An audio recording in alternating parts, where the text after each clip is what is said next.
ये है पौड़ी गढ़वाल का डोंगरी गांव। इस गांव को अमर स्वतंत्रता सेनानी स्वर्गीय थान सिंह रावत की जन्मभूमि और कर्मभूमि के रूप में जाना जाता है। 13 अप्रैल 1903 को नैनी डांडा ब्लॉक के डोंगरी गांव में मोती सिंह रावत के घर थान सिंह रावत ने जन्म लिया। 1918 में श्रीनगर गढ़वाल से मिडिल स्कूल परीक्षा पास करने के बाद थान सिंह ब्रिटिश सरकार में 50 रुपए प्रति माह की सर्वे इंस्पेक्टर की नौकरी करने लगे, जहां उन्होंने लगातार 16 वर्षों तक नौकरी की। मगर देश में चल रही आजादी की लहर से उनका विद्रोही मन कब तक अछूता रहता। नौकरी से इस्तीफा देकर वह स्वतंत्रता आंदोलन में कूद पड़े। आंदोलन में शामिल होने पर ब्रिटिश सरकार ने उन्हें 1 साल तक जेल की काल कोठरी में रखा। रिहा होने के बाद वे फिर से भारत छोड़ो आंदोलन में सक्रिय हो गए। इस पर उनका घर सील कर दिया गया और उनके पिता, पत्नी और बच्चों को बाहर निकाल दिया गया। यही नहीं, अंग्रेजों ने उनका घर 5000 रुपए में नीलाम कर दिया। मगर थान सिंह अपने रास्ते से विचलित नहीं हुए। उनके संघर्ष में जीवन को याद करके उनके बेटे आज भी भावुक हो उठते हैं। मेरी माँ और हम 2 बच्चे थे उनके, और जब ब्रिटिश पुलिस यहाँ पे आई, हमारे घरों को सील कर दिया गया। हमारे दादाजी को, मेरी माँ को, मुझे, हम सबको धमकाया गया कि बताइए कहाँ है थान सिंह, कहाँ छुपे हुए हैं, कौन सी जगह हैं, बताते क्यों नहीं। और जब ये हम लोगों को तो पता भी नहीं था कहाँ गए, वो फरार हो गए देश के लिए। तो फिर उन्होंने सारे जुल्म अत्याचार हमारे ऊपर के, दादाजी के ऊपर, मेरी माँ के ऊपर, मेरे ऊपर, हमें घर से बाहर कर दिया। सारे घर हमारे बंद कर दिए। मैंने आपको बताया, ये दरवाज़ा, तिबारी और ये ऊपर का मंजिल जो है वो सारी बंद करके और हमको बाहर निकाल के पेड़ के नीचे, पेड़ है यहाँ पर एक, कहा यहाँ रहेंगे। और सारे गाँव वालों को हिदायत दे दी कि कोई इनको खाना नहीं देगा, कोई अंदर नहीं आने देगा।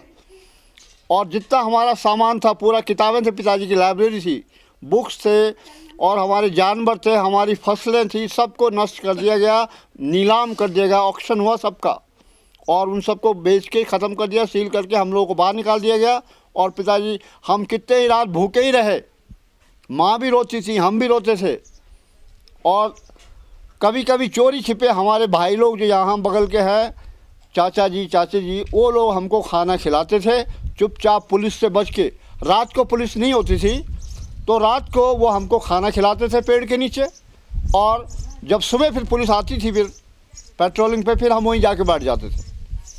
तो इस तरह से दादाजी जो बुजुर्ग थे बिल्कुल, उस समय जो है 70-75 साल की एज थी उनके, हमारे दादाजी की, वो बुजुर्ग थे और वो बहुत परेशान थे। फिर भी वो उनने झेला है, उनने ज़्यादा झेला है। और हम बच्चे थे उस समय 4-5 साल के। आजादी के बाद थान सिंह अपने गांव वापस लौटे और गांव के लोगों की बेहतरी के लिए जी जान से जुट गए।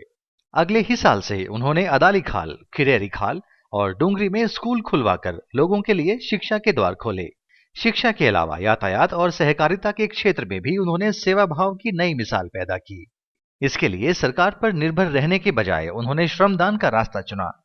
कुछ नेताओं के साथ उन्होंने लोगों को जोड़ा और श्रमदान करके सड़क बनाई। इससे मोहाना मरचूला से बैजरो करीब 150 किलोमीटर सड़क मार्ग बनकर तैयार हुआ। ये आज नेशनल हाईवे 121 के रूप में जाना जाता है। इसके बाद उन्होंने एक संस्था बनाकर लोगों के श्रमदान से तैयार सड़क पर गाड़ियां चलाकर यातायात के क्षेत्र में नए आयाम स्थापित किए। उनके द्वारा बनाई गई ये संस्था Garhwal Motors users cooperative limited आज भी लोगों की सेवा में लगी हुई है। स्वर्गीय थान सिंह रावत जी जो कि स्वतंत्रता सेनानी भी थे, उनका, और राम प्रसाद नौटियाल जी जो कि उस समय में यहाँ के विधायक भी थे, और उनके साथ तीसरे सज्जन अपने गुलाब सिंह रावत जी का भी यहाँ पर पूरा योगदान रहा। और उन विपरीत परिस्थितियों में उन्होंने गढ़वाल मोटर यूजर्स का गठन किया। और उस समय उत्तर प्रदेश, ये प्रांत जो है उत्तर प्रदेश के नाम से ही था। तो उस समय की ये सबसे बड़ी पहली ट्रांसपोर्ट कोऑपरेटिव ट्रांसपोर्ट सोसाइटी है। और इन लोगों ने जो मरचूला से आगे रोड बनी है थैली सैंड तक, उसमें श्रम सहयोगी के साथ श्रम के द्वारा जो है वो रोड का निर्माण उन्होंने कराया। और आज जो हम इतना देख रहे हैं, सब ये थान सिंह रावत जी, नौटियाल जी, इनके सहयोग से आज जो ये सुविधाएं मिल रही हैं, उनका बहुत बड़ा इसमें योगदान रहा है। समाज के लिए कुछ कर गुजरने की ललक में थान सिंह ने कई सहकारी समितियों का गठन भी करवाया। उम्र बढ़ने के बाद भी उनके जीवट में कोई कमी नहीं आई। उनके प्रयासों के फल के बतौर 1980 में स्थानीय युवाओं को तकनीकी प्रशिक्षण देने के लिए सल्ट महादेव में ITI की स्थापना की गई, जिसे अब टाटा मोटर्स ने अंगीकृत किया है। उनकी प्रेरणा से सल्ट महादेव में संस्कृत विद्यापीठ का निर्माण हुआ। देश के प्रति उनकी सेवा और समर्पण को देखते हुए उन्हें 15 अगस्त 1972 को तत्कालीन प्रधानमंत्री इंदिरा गांधी ने ताम्रपत्र देकर सम्मानित किया। बाद में उनकी सेवाओं को देखते हुए तत्कालीन प्रधानमंत्री राजीव गांधी ने भी उन्हें सम्मान पत्र भेंट किया था।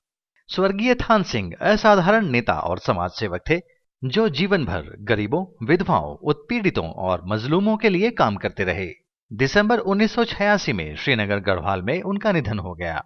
भले ही थान सिंह जैसा विराट व्यक्तित्व हमारे बीच नहीं है, मगर उनका कुशल नेतृत्व और संघर्षशीलता आने वाली पीढ़ियों के लिए हमेशा प्रेरणा स्रोत बने रहेंगे। उनके पुश्तैनी घर को स्वतंत्रता संग्रहालय बनाने और डोंगरी गांव में उनकी प्रतिमा स्थापित करने की उनके परिवार की मांग अभी कार्यवाही का इंतजार कर रही है।